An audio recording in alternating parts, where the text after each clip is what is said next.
Hello दोस्तों, मैं अनुराग शर्मा आज आपके सामने एक बहुत अच्छी टिप्स लेकर के आया हूँ।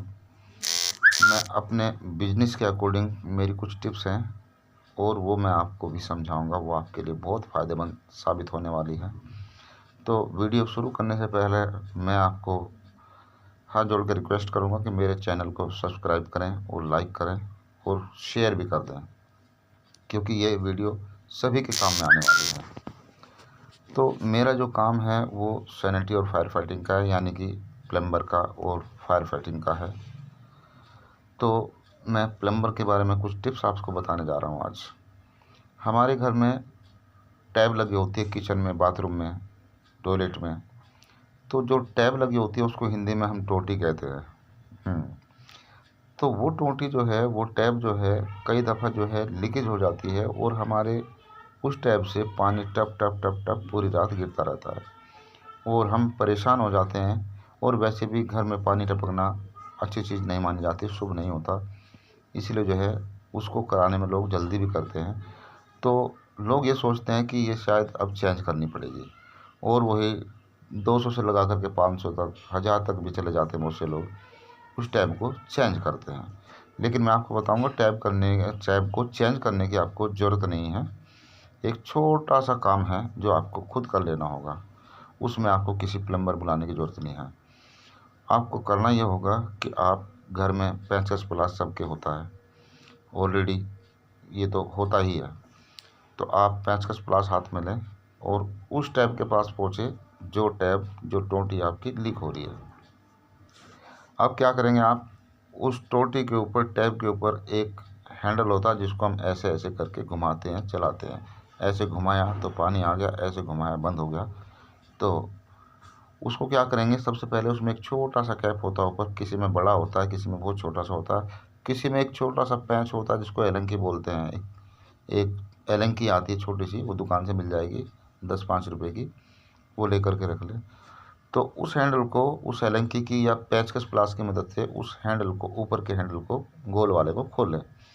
खोलने के बाद उसके अंदर एक पीतल का फेस होता है, उसको फेस बोलते हैं, कई जगह उसको मशीन भी बोलते हैं। तो उस फेस को आप खोल लें और खोल करके प्लास की मदद से उसको आप उस पीतल के जो फेस को, फेस को और मशीन जिसको बोलते हैं उसको आप प्लास की मदद से खोल सकते हैं। खोल करके आप जो है एक नया फेस ला करके उसको हटा दें और वो मार्केट में बहुत ही कम कीमत पे 50 से 60 रुपये में आपको मिल जाएगा। वो ला करके आप नया फेस उसमें लगा दें और ऊपर से उसी तरह से वो कैप, यानी वो ढक्कन, वो हैंडल, वो नॉब रख करके उसको थोड़ा सा प्लास से ठोक दें। अगर नहीं आ रही है तो थोड़ा सा हल्का हल्का ठोक दें उसको, वो नीचे बैठ जाएगा। फिर उसके ऊपर एक पेंच होता छोटा सा, वो लगा दें, उसको स्क्रू बोलते हैं, वो लगा करके टाइट कर दें और फिर से वो छोटा सा ढक्कन, बड़ा सा ढक्कन जो भी है उसके ऊपर लगा दें। आपकी टोटी बिल्कुल नई हो गई, यानी आपकी टैप नई हो गई। आपको टैप बदलने की ज़रूरत नहीं है। आपको 1000 से 500, 200 जो भी पैसे खर्च करने थे वो आप भूल जाएं, वो उसको खर्च करने की आपको ज़रूरत नहीं। आपका टैप नया हो चुका है। ये मेरा एक पहला टिप्स है। दूसरा टिप्स बताऊंगा कि कई दफ़ा जो है टैब को पूरी, जब कभी कभी ऐसा होता है कि वो हमारी टैब, हमें लगता है कि हमने गलती से वो अपने आप को चेंज करने की कोशिश करी और वो हमसे टूट गई, तो उसमें आपको प्लम्बर बुलाने की ज़रूरत नहीं है। आप फिर से वही पेंचकस प्लास या एक छोटी सी हथौड़ी हर घर में मिलती है, वो ले लें और पेंचकस की मदद से उसको थोड़ा थोड़ा, धीरे धीरे धीरे धीरे जो टूटी हुई चीज़ है उसको हल्का सा एक साइड से कहीं से भी तोड़ दें, काट दें।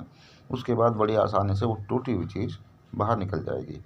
निकल गई तो उसके बाद आप नई टैब उसमें कर सकते हैं। ये दूसरी टिप्स हो गई। तीसरी टिप्स ये है, आजकल जो है CPVC PVC की यही पाइप चल गए हैं, GI वगैरह तो सब बंद हो गई। तो आप जो है कई दफ़ा क्या देखते हैं कि हमारा पाइप कहीं से लीकेज हो गया है। तो आप लीकेज पाइप को दोबारा से काटने, पीटने की, खोलने की ज़रूरत नहीं है। आप उसको क्या करेंगे, पेंचकस की मदद से ही, पेंचकस की जो नोक होती है, नुकीली होती है आगे से, एक एमसील लाएँ। एमसील को दोनों को अच्छी तरह से मिक्स कर लें। जब वो मिक्स करके बिल्कुल गर्म होने लगे एमसील, उस जॉइंट के चारों साइड में लगा करके और पेंचकस की मदद से हल्का हल्का दबाव दे करके उसको ऐसे उसके जॉइंट को अंदर की तरफ मतलब पुश करे, धकेलें। यानी कि उस जॉइंट के अंदर वो एम सील चारों साइड बिल्कुल माइनर माइनर भी चली जाएगी, तो आपका जॉइंट लीक होने से बंद हो जाएगा। ये आप करें। और अगर कोई सॉकेट फटा है या कुछ है तो वो बात अलग है, वो तो फिर चेंज ही करना पड़ेगा। तो ये मेरी छोटी टिप्स थी आज, अगर आपके समझ में आई हो तो बहुत बेटर है। धन्यवाद, थैंक यू।